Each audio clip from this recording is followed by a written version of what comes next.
Nous avons vu dans la vidéo précédente que le modèle logistique s'applique relativement bien aux populations étudiées en laboratoire, notamment pour les micro-organismes dont il est facile d'étudier la démographie. Pour les populations naturelles, les exemples d'études sont plus rares car plus difficiles à réaliser, les écologues n'étant pas forcément sur le terrain lorsqu'une population commence à se développer. Toutefois, deux grands types de situations permettent l'analyse de cette démographie. C'est d'une part lorsque des organismes sont introduits ou arrivent naturellement dans de nouveaux habitats. C'est d'autre part lorsqu'une population reprend après extinction totale ou décimation, qui peut être due à des maladies ou à la chasse par exemple. Dans ces cas de figure, le modèle logistique est relativement bien confirmé. Voyons ici deux exemples. Tout d'abord, le cas d'une population d'otaries à fourrure. On vous dit donc, sur l'île Saint-Paul, en Alaska, le nombre d'otaries à fourrure mâle possédant des harems a diminué du fait de la chasse jusqu'en 1911. Après l'interdiction de la chasse, la population a augmenté radicalement. Elle oscille aujourd'hui autour d'une valeur d'équilibre qui correspond probablement à la capacité limite de l'île pour cette espèce. Vous avez ici associé donc le graphique en nombre de mâles reproducteurs par millier en fonction du temps. Les effectifs mesurés sont représentés par les points et on y a associé la courbe logistique en bleu. Donc on retrouve la courbe logistique typique avec sa forme sigmoïde. Au départ, la population se multiplie dans ce nouveau milieu. Elle se multiplie de façon abondante, de façon exponentielle, puis progressivement, l'effet de la densité se fait ressentir et on va avoir une diminution de l'accroissement démographique pour atteindre une certaine stabilité, donc une population, un effectif de population maximale qui va correspondre à la capacité biotique du milieu, K, ou capacité d'accueil. Donc là, attention, par contre, cette capacité ici est exprimée uniquement en un type d'individu, les mâles reproducteurs. Deuxième exemple, celui d'une population d'éléphants dans le parc Kruger. Je vous laisserai lire en détail le texte qui avait été donné. Je vais ici résumer les principaux événements. Donc, ces éléphants ont été décimés en Afrique du Sud à la fin du 19e siècle et sont revenus début du 20e dans ce parc Kruger. La démographie ici a pu être analysée par les gardes. Les effectifs mesurés sont indiqués ici en bleu. On a superposé la courbe logistique en rose.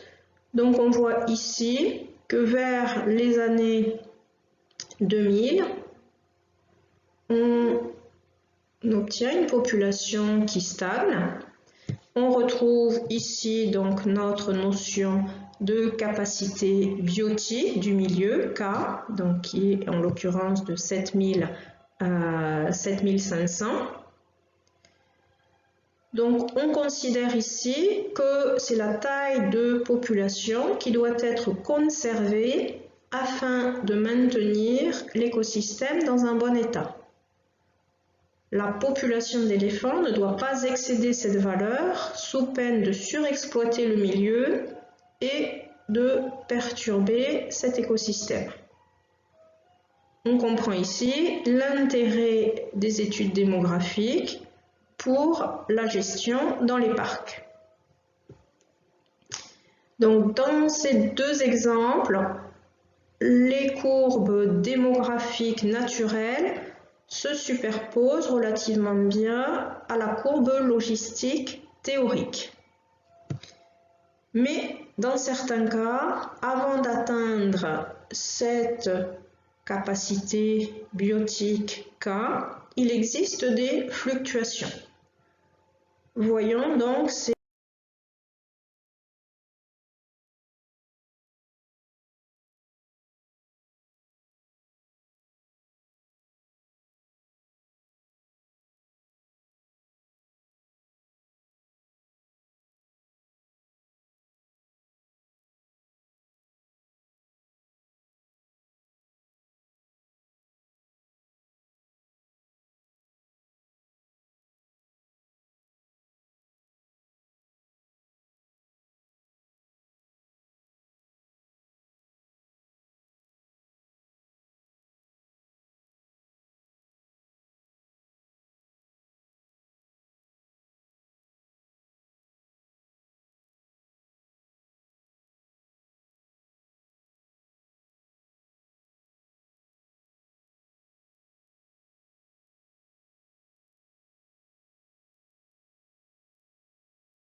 autre exemple pour lequel la démographie s'éloigne du modèle logistique de base, celui d'une population d'ongulés sauvages en situation naturelle et sans prédateurs. Donc en l'occurrence ici le chamois. Au niveau de ce graphique, on y a mis donc en 1 la courbe logistique théorique avec donc la capacité d'accueil primaire dans K, et en 2 la courbe de croissance réelle. Donc ici, la population commence à croître suivant le modèle logistique avec un départ qui se rapproche de la croissance exponentielle. Mais ici, on dépasse la capacité d'accueil du milieu, donc il y a plus d'ongulés que le milieu ne peut théoriquement en recevoir. On peut parler ici de surpopulation. La densité est très forte et va ensuite favoriser la propagation des maladies et limiter l'accès individuel aux ressources, notamment aux ressources nutritives. Donc la mortalité va augmenter. Dans un premier temps, elle est encore moins forte que la natalité. Dans un premier temps, ça continue à se multiplier.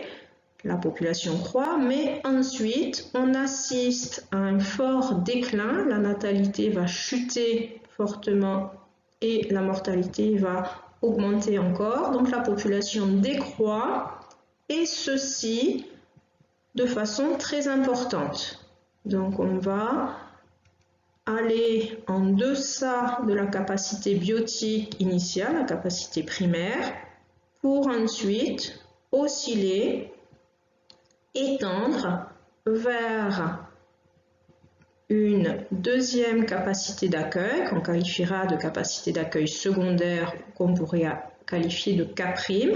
Il y a un nouvel équilibre qui se forme avec un milieu qui a au préalable été surexploité, donc les ressources maintenant vont être amoindries, donc on aura une capacité d'accueil moindre que la capacité originelle.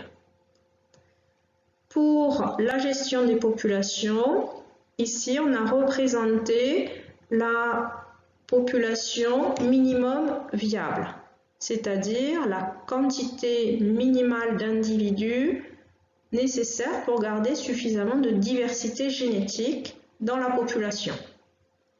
Pour des mesures de gestion, on essaye de rester entre K, la capacité d'accueil primaire, et ce minimum, voilà, pour avoir une population qui soit viable et qui ne perturbe pas l'écosystème, donc qui ne perturbe pas notamment les autres êtres vivants.